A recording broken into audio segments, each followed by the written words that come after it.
के साथ बदलते भारत की शान।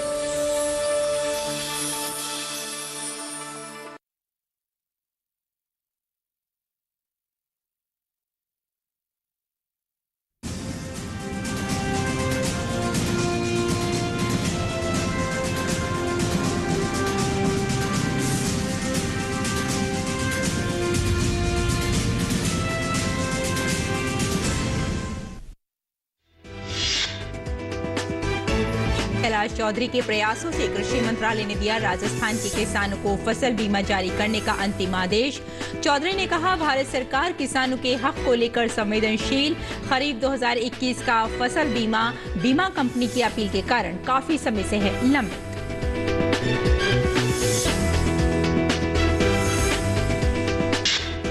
केंद्रीय मंत्री डॉक्टर जितेंद्र सिंह ने श्रीनगर में स्टार्टअप शिखर सम्मेलन का किया उद्घाटन। कहा, जम्मू कश्मीर में कृषि प्रौद्योगिकी स्टार्टअप की अपार संभावनाएं मौजूद। बायोटेक किसान हब ने सेब के बागीचों में बदलाव कर अब तक 40 बागों का किया कायाकल्प। मध्य प्रदेश के मुख्यमंत्री शिवराज सिंह चौहान ने खाद्य वितरण समस्या वाले जिला अधिकारियों से की वर्चुअल चर्चा। कहा, किसानों को आसानी से उपलब्ध हो खाद्य वितरण केंद्र के पास टेंट, बैठक व्यवस्था और पेयजल का भी रहे प्रबंध।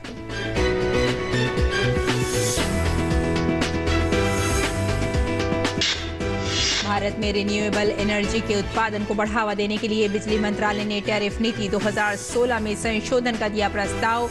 अप्रैल 2024 के बाद अगर थर्मल पावर उत्पादक उत्पादन बढ़ाता है या नई यूनिट लगाता है तो उसे उतनी ही मात्रा में बनानी या खरीदनी होगी रिन्यूएबल एनर्जी।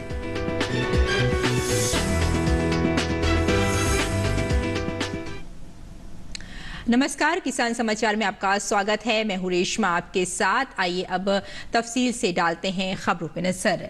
केंद्रीय कृषि राज्य मंत्री कैलाश चौधरी के प्रयासों से बीमा कंपनी की अपील के कारण कृषि मंत्रालय ने अब बाड़मेर जिले के किसानों को मुआवजा राशि जारी करने के अंतिम आदेश दिए हैं। बाड़मेर जिले में खरीफ 2021 का फसल बीमा कंपनी की अपील के कारण काफी समय से लंबित है।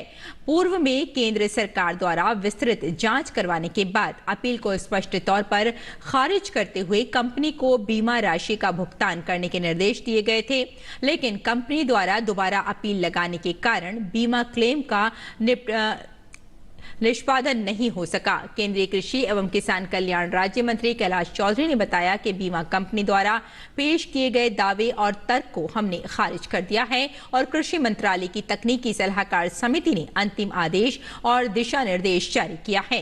इसके बाद अब जल्द ही किसानों को मुआवजा राशि प्रदान की जाएगी। बीमा कंपनी द्वारा बार बार गलत तथ्यों के आधार पर अपील लगाकर किसानों के हितों के साथ कुठाराघात किया जा रहा है। भारत सरकार द्वारा इस पर पुनः संज्ञान लेते हुए बीमा कंपनी की अपील को पूरी तरह खारिज करते हुए कंपनी को शीघ्र किसानों के फसल बीमा का भुगतान करने के अंतिम आदेश और दिशा निर्देश दिए गए हैं।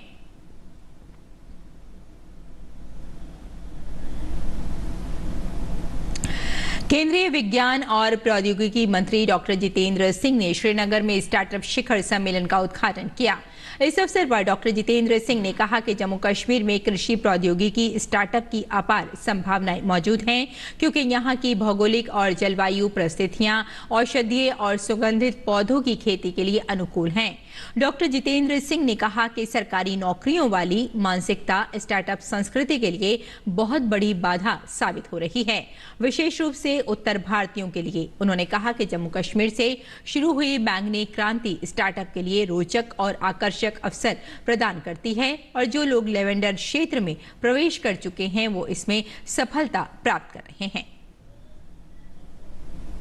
कहीं ना कहीं जहनियत बदलने की जरूरत है कि जो सरकारी नौकरी हमारे जहन में धस कर गई है, उससे निकल करके ये बच्चों को एहसास हो कि और भी ऐसे मौके हैं मोदी जी ने मुयस्सर किए हुए, जिसके जरिए सरकारी नौकरी से कई गुना ज्यादा आमदन का जरिया बन सकता है। और इस वक्त पिछले 7-8 सालों में मोदी जी के ही सदारत में बहुत से ऐसे फैसले लिए गए जिनके चलते हर तरह की इमदाद और हर तरह का ताउन टेक्नोलॉजी के जरिए या माली ताउन के जरिए सरकार की ओर से मुयस्सर किया जा रहा है।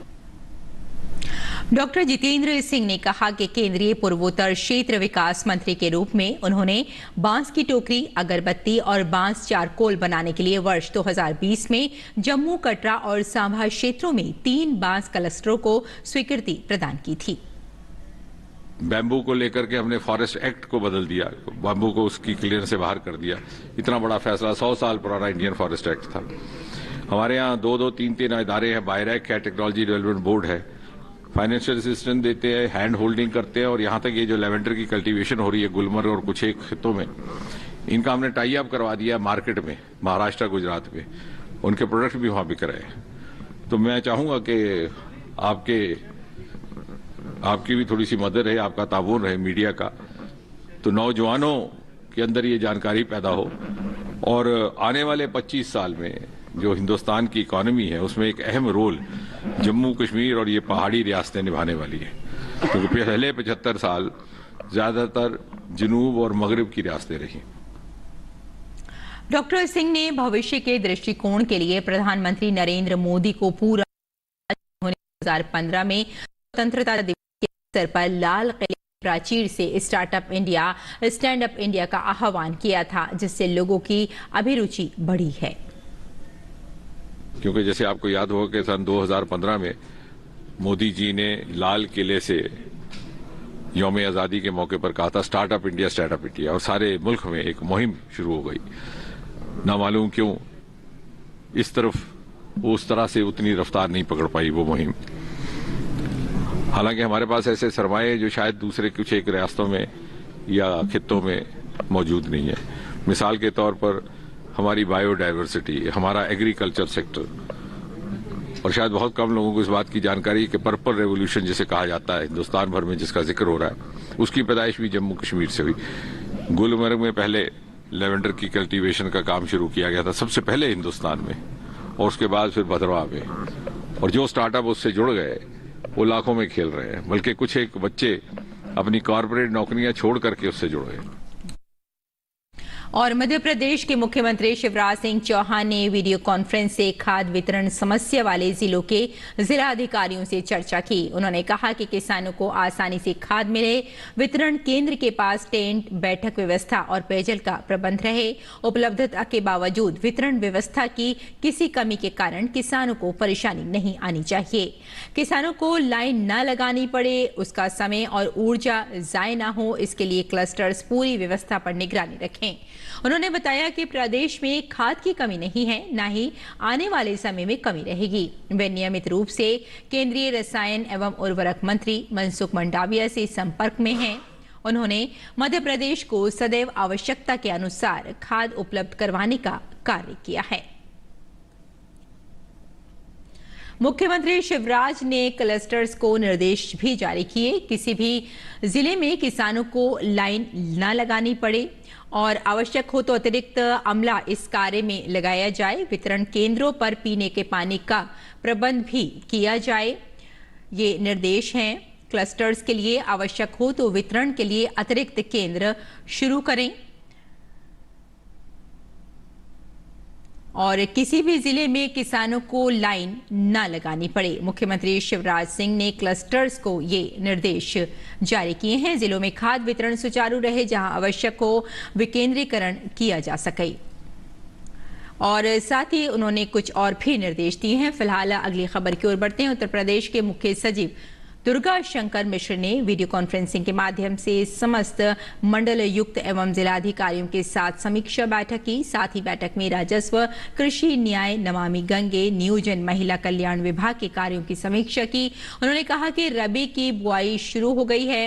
किसी भी जनपद में छुट्टा जानवरों से किसानों की फसल को नुकसान नहीं होना चाहिए। छुट्टा पशुओं को पकड़कर गौ आश्रय स्थल भेजा जाए। अगर कोई व्यक्ति पालतू जानवर को खुले में छोड़ता है तो उसके विरुद्ध नियमानुसार कार्रवाई की जाए। उन्होंने बताया कि रचनात्मक प्रतिस्पर्धा, नवाचार और सर्वोत्तम प्रथाओं को प्रोत्साहित करने के उद्देश्य से लोक प्रशासन में उत्कृष्ट कार्य करने वाले जनपदों को प्रधानमंत्री अवार्ड से पुरस्कृत किया जाता है। इस पुरस्कार के लिए अभी तक 35 जनपदों ने पोर्टल पर आवेदन किया है। अब शेष 40 जनपदों द्वारा भी पोर्टल पर आवेदन कर दिया जाए। उन्होंने कहा कि सभी मंडलायुक्त और जिलाधिकारी अपने कार्यों को और बेहतर करें। भारत में रिन्यूएबल एनर्जी के उत्पादन को बढ़ावा देने के उद्देश्य से बिजली मंत्रालय ने टैरिफ नीति 2016 में संशोधन का प्रस्ताव दिया है।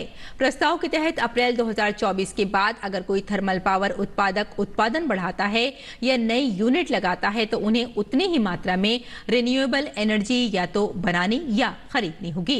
यह प्रस्ताव भारत के राष्ट्रीय स्तर पर निर्धारित योगदान यानी NDC के उस लक्ष्य को पूरा करने की दिशा अहम कदम है, जिसके तहत देश के कुल एनर्जी उत्पादन में गैर जीवाश्म ऊर्जा की हिस्सेदारी बढ़ाकर 50% करने की है।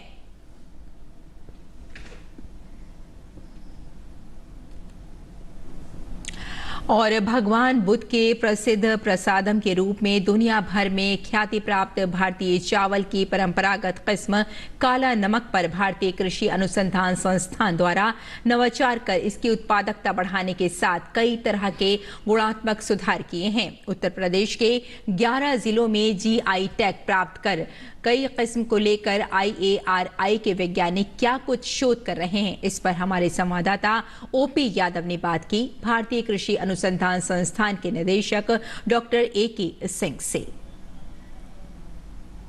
पूरी दुनिया को विश्व शांति का संदेश देने वाले भगवान बुद्ध के प्रसाद के रूप में काला नमक को न केवल भारत बल्कि दुनिया भर में ख्याति प्राप्त है। काला नमक चावल की एक ऐसी परंपरागत किस्म है जो उत्तर प्रदेश के 11 जिलों में उगाई जाती है। इस किस्म पर न केवल शोध बल्कि लगातार नवाचार करते हुए भारतीय कृषि अनुसंधान संस्थान ने इसमें काफी सारे ट्रायल लगाए हैं। अभी हमारे साथ भारतीय कृषि अनुसंधान संस्थान के निदेशक डॉक्टर AK सिंह मौजूद हैं। आइए बात करते हैं काला नमक के इस चावल की किस्म की ख्याति के बारे में और भगवान बुद्ध को लेकर इसके प्रसादम के बारे में। सर, भगवान बुद्ध के प्रसिद्ध और स्वादिष्ट व्यंजन के तौर पे इसको प्रसाद के रूप में न केवल भारत बल्कि दुनिया भर में ख्याति प्राप्त है। काला नमक का चावल क्या है और इसकी क्या खास बात है? देखिए, काला नमक जो है यह एक विशेष प्रकार का चावल है जिसका दाना बहुत छोटा होता है। ऊपर से इसका छिलका जो है वो काले रंग का होता है लेकिन चावल सफ़ेद होता है। इसकी खास बात स्वाद और इसकी सुगंध, इसका कोई जोड़ नहीं है। जो लोग काला नमक चावल खा चुके हैं वो दूसरा चावल कभी पसंद नहीं करते हैं। भगवान बुद्ध की देन माना जाता है काला चावल उन पूर्वी उत्तर प्रदेश के 11 जिलों के लिए जिनको जियोग्राफिकल इंडिकेशन यानी भौगोलिक संकेतक के रूप में इसको चिन्हित किया गया है। काला नमक की जो परंपरागत किस्म है वो काफ़ी लंबी होती है और उसकी ऊंचाई करीब 150 से 160 सेंटीमीटर होने के कारण जब इसमें दाना भरने का समय आता है तो वो गिर जाती है, जिसकी वजह से इसकी पैदावार बहुत कम होती है, बामुश्किल 25 क्विंटल प्रति हेक्टेयर। और इस बात को ध्यान में रखते हुए हम लोगों ने इस पर करीब आज से 18 वर्ष पहले शोध कार्य शुरू किया था कि किस प्रकार से काला नमक की गुणवत्ता को ज्यों का त्यों रखते हुए उसके अंदर बौनेपन का जीन डाला जाए ताकि इसकी पौधे की ऊंचाई कम हो जाए और इसकी उत्पादन क्षमता बढ़े, गुणवत्ता ज्यों की त्यों बनी रहे। तो इस प्रयास के फलस्वरूप हम लोगों ने काला नमक की कई बौनी प्रजातियां विकसित की हैं। जैसा कि एक प्रजाति हम सामने जिस खेत में खड़े हैं इसकी ऊंचाई मात्र 80 सेंटीमीटर की होती है, बिल्कुल गिरती नहीं है और इसकी पैदावार जो है 45 से 50 क्विंटल प्रति हेक्टेयर होती है। चूँकि यह भौगोलिक रेखांकन के अंदर इसे संरक्षित किया गया है इसलिए इसका सारा का सारा मूल्यांकन जो है हम कृषि विज्ञान केंद्र जो कि काला नमक के लिए चिन्हित GI चिन्हित जिले हैं वहाँ पर इनका परीक्षण कर रहे हैं और परीक्षण करीब 3 वर्ष का पूरा हो गया है। शीघ्र ही इन किस्मों को हम विमोचन के लिए राज्य सरकार के सामने प्रस्तुत करेंगे। सर, अगर बात करें उत्पादन की, इसकी फसल कितने दिन में तैयार हो जाती है और प्रति एकड़ या प्रति हेक्टेयर के हिसाब से कितनी उत्पादन इसमें होता है? जो बौनी प्रजातियां हम लोगों ने विकसित की है उसकी उत्पादन क्षमता करीब 45 से लेकर 50 क्विंटल प्रति हेक्टेयर की है और पककर तैयार होने में इसे करीब 150 दिन का समय लगता है। दक्षिण पूर्व एशिया में बुद्धिस्ट कम्युनिटी के बहुत सारे लोग रहते हैं। ऐसे में इसका अगर थोड़ा भी कमर्शियल और धार्मिक एंगल हम जान दें तो इसकी न केवल व्यावसायिक स्तर पे मांग बढ़ेगी बल्कि एक आस्था का प्रतीक बन के ये लोगों के लिए महत्वपूर्ण हो जाएगा। किस तरह देखते हैं? बिल्कुल आपने सही कहा और इसकी एक अपार संभावना है। इस क्षेत्र में हम लोगों को कार्य करना है और इस क्षेत्र में हम उत्तर प्रदेश राज्य सरकार के द्वारा माननीय मुख्यमंत्री जी खुद गोरखपुर से आते हैं, उसी क्षेत्र से आते हैं जो भगवान बुद्ध का क्षेत्र है और उनका यह संकल्प है कि किस तरह से हम काला नमक को विश्व पटल पर लेकर के जाएं। ये थे भारतीय कृषि अनुसंधान संस्थान के निदेशक डॉक्टर ए.के. सिंह, जिनका मानना है कि बासमती चावल की तरह काला नमक चावल की सुगंध न केवल अभी उत्तर प्रदेश के 11 जिलों में है बल्कि वैश्विक स्तर पर इसको धार्मिक और आस्था का विषय बनाकर भगवान बुद्ध को अर्पित किया जाए तो पूरी दुनिया में फैलेगी, ताकि इसका व्यावसायिक स्तर पर उपयोग बढ़े और किसानों को इसका लाभ मिले। मेरे सहयोगी कैमरामैन राहुल चोपड़ा के साथ मैं OP Yadav, DD news, Delhi. और आइए अब जान लेते हैं देश भर की मंडियों का भाव।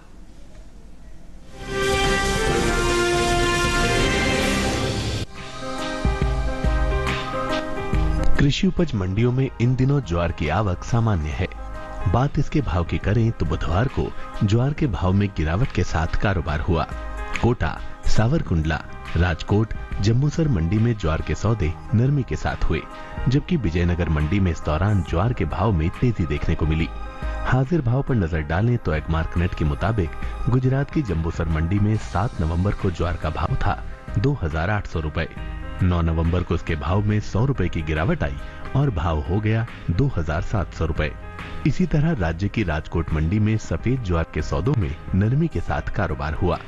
8 नवंबर को यहां सफेद ज्वार का भाव रहा 3,800 रुपए। 9 नवंबर को इसके सौदे 50 रुपए लुढ़क कर 3,750 रुपए पर हुए। सावरकुंडला मंडी में 7 नवंबर को सफेद ज्वार का भाव रहा 3,253 रुपए।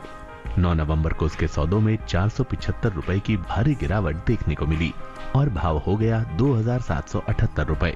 राजस्थान की कोटा मंडी में 7 नवंबर को ज्वार का भाव था 2,400 रुपए। 9 नवंबर को इसके भाव में 200 रुपए की गिरावट आई और भाव 2,100 रुपए पर आ गया, जबकि विजयनगर मंडी में इस दौरान ज्वार के भाव में बढ़त देखने को मिली। यहाँ 7 नवंबर को ज्वार का भाव रहा 2,070 रुपए। 9 नवंबर को इसके सौदों में 330 रुपए का उछाल आया और भाव जा पहुंचा 2,400 रुपए पर। चालू रबी सीजन के दौरान ज्वार की बुआई बीते साल से आगे चल रही है। कृषि मंत्रालय की ओर से जारी ताजा आंकड़ों के अनुसार रबी ज्वार की बुआई 3,42,000 हेक्टेयर में हो चुकी है, जबकि बीते साल इस दौरान ज्वार की खेती 1,58,000 हेक्टेयर में हुई थी। यानी साल 2022-23 में रबी ज्वार की बुआई का क्षेत्रफल बीते साल के मुकाबले 1,84,000 हेक्टेयर बढ़ा है। वहीं बात ज्वार की पैदावार की करें तो कृषि मंत्रालय के पहले अग्रिम अनुमान के मुताबिक घरेलू स्तर पर साल 2022-23 के दौरान ज्वार की पैदावार 16,90,000 टन होने का अनुमान जताया गया है, जबकि बीते साल इस दौरान ज्वार की पैदावार 42,30,000 टन रही थी।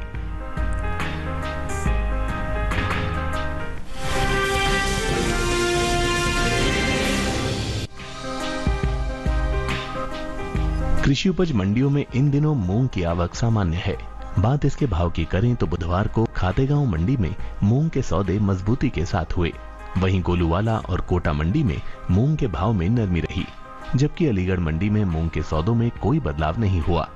हाजिर भाव पर नजर डालें तो एगमार्क नेट के मुताबिक मध्य प्रदेश की खातेगांव मंडी में 7 नवंबर को मूंग का भाव रहा 5,120 रुपए। 9 नवंबर को इसके भाव में 110 रुपए की तेजी आई और भाव जा पहुंचा 5,230 रुपए पर। राजस्थान की गोलूवाला मंडी में इस दौरान मूंग के सौदों में नरमी के साथ कारोबार हुआ। यहां 8 नवंबर को मूंग का भाव था 6,800 रुपए। 9 नवंबर को इसके सौदे 100 रुपए लुढ़क कर 6,700 रुपए पर हुए।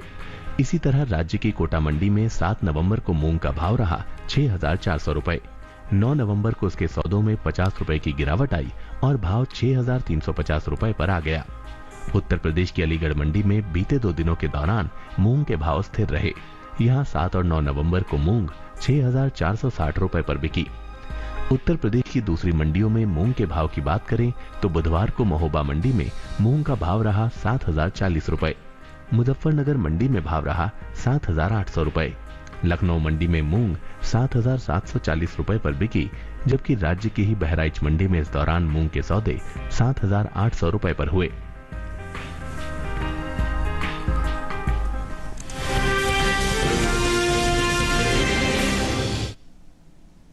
और आइए अब बात करते हैं मौसमी खेती की और जानते हैं कि किसान इस मौसम में कैसे रखें अपनी खेती का ख्याल।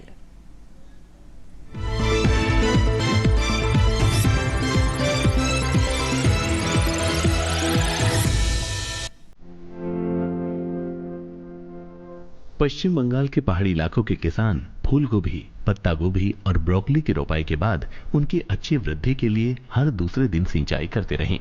इसके साथ ही खेतों में नमी बनाए रखने के लिए मल्चिंग करें। यही इस समय धान में कीटों का प्रकोप बढ़ सकता है, जिससे पैदावार में काफी गिरावट आ सकती है। ऐसे में किसान इसकी निगरानी करते रहें। वहीं पश्चिम बंगाल के तराई इलाके में आलू की रोपाई के लिए खेत तैयार करें। खेत की तैयारी के दौरान खेत से सभी खरपतवार और पिछली फसल के अवशेषों को हटा दें। इसके बाद किसी प्रमाणित जगह से ही बीज लेकर आलू की रोपाई करें। पश्चिम बंगाल के तराई इलाके में ही इस समय सरसों और कैनोला की बुआई के लिए खेत तैयार कर लें। यहीं इस समय संतरे के बागों में रोगों से प्रभावित फलों को तोड़कर नष्ट कर दें। पश्चिम बंगाल के तराई इलाकों में ही जहां धान की फसल 80% तक तैयार है, वहां मौसम साफ रहने पर उनकी कटाई कर ले। इसके साथ ही यहाँ शीतकालीन सब्जियों में जरूरत पड़ने पर हल्की सिंचाई करें। पश्चिम बंगाल के जलोढ़ इलाके में इस समय मौसम साफ रहने का अनुमान है। ऐसे में यहाँ ये समय आलू की रोपाई के अलावा मक्का और सरसों की बुआई के लिहाज से काफी अच्छा है। यहीं इस समय खेतों में जरूरी दवाओं का छिड़काव कर सकते हैं। यहीं इस समय तैयार उड़द की कटाई कर लें। यहीं किसान गेहूं की बुआई के लिए खेत तैयार करें और किसी प्रमाणित जगह से बीज खरीदें। पश्चिम बंगाल के लाल मिट्टी और लेटराइट मिट्टी वाले इलाके में तैयार धान की कटाई कर लें। इसके साथ ही यहाँ सरसों और शीतकालीन सब्जियों की बुआई के लिए खेत तैयार करें।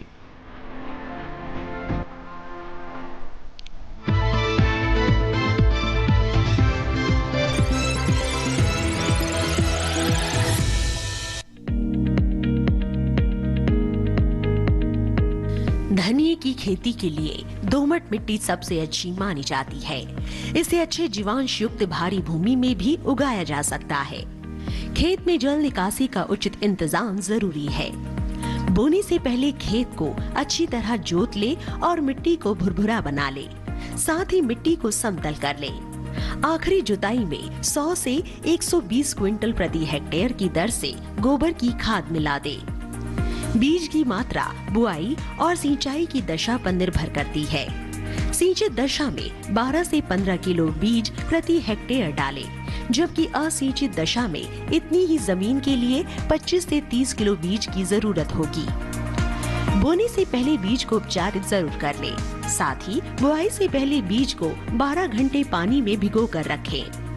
कतार से कतार की दूरी 20 से 30 सेंटीमीटर, जबकि गहराई 2 से 2.5 सेंटीमीटर रखें। पूरी फसल में 4-5 सिंचाई की जरूरत होती है। पहली सिंचाई बुआई के 30 से 35 दिन बाद, दूसरी 60 से 70 दिन बाद, तीसरी 80 से 90 दिनों के बाद और चौथी 100 से 105 दिन बाद करें। पहली सिंचाई के बाद निराई गुड़ाई करके खरपतवार निकाल दें।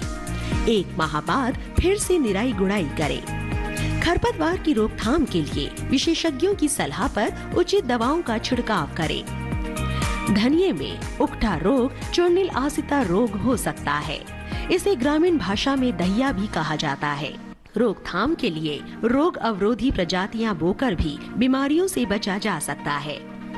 फसल चक्र अपनाना भी बेहतर रहता है, लेकिन किसान इस बात का ध्यान रखे कि फसल में किसी भी तरह की दवा का छिड़काव करने से पहले कृषि विशेषज्ञों की सलाह जरूर ले।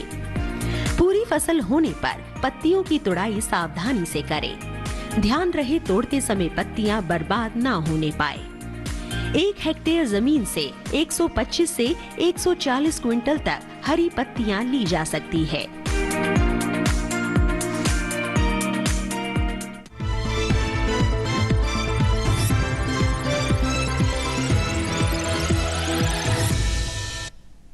और खेती किसानी के साथ साथ आइए नजर डाल लेते हैं कुछ और महत्वपूर्ण खबरों पर। खास खबर में गुजरात विधानसभा चुनाव के दूसरे चरण की अधिसूचना जारी होने के साथ ही नामांकन पत्र भरने की प्रक्रिया शुरू हो गई है। इस चरण में मध्य और उत्तरी गुजरात की 93 सीटों के लिए 5 दिसंबर को वोट डाले जाएंगे। 17 नवंबर तक नामांकन दाखिल किए जा सकते हैं। नाम वापस लेने की अंतिम तारीख 21 नवंबर है। गुजरात विधानसभा चुनाव के लिए भाजपा ने अपने 160 उम्मीदवारों की पहली सूची जारी की। मुख्यमंत्री भूपेंद्र पटेल घाटलोडिया विधानसभा सीट से चुनाव लड़ेंगे। दिल्ली प्रदेश भाजपा अध्यक्ष आदेश गुप्ता और पार्टी सांसद मनोज तिवारी ने आगामी एमसीडी चुनाव के लिए पार्टी का घोषणा पत्र जारी किया। पार्टी ने इस घोषणा पत्र को वचन पत्र का नाम दिया है।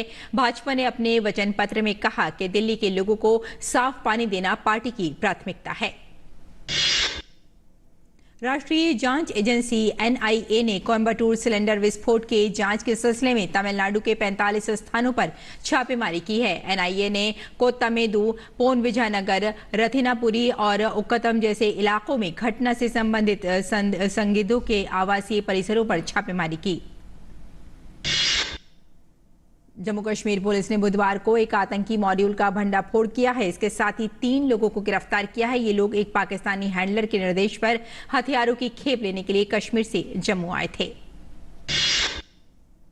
अंडमान और निकोबार द्वीप समूह में गुरुवार तड़के भूकंप के झटके महसूस किए गए। नेशनल सेंटर फॉर सिस्मोलॉजी के अनुसार अंडमान और निकोबार द्वीप के पोर्ट ब्लेयर से 253 किलोमीटर दक्षिण पूर्व में 4.3 तीव्रता का भूकंप आया। भूकंप जमीन से 10 किलोमीटर नीचे आया।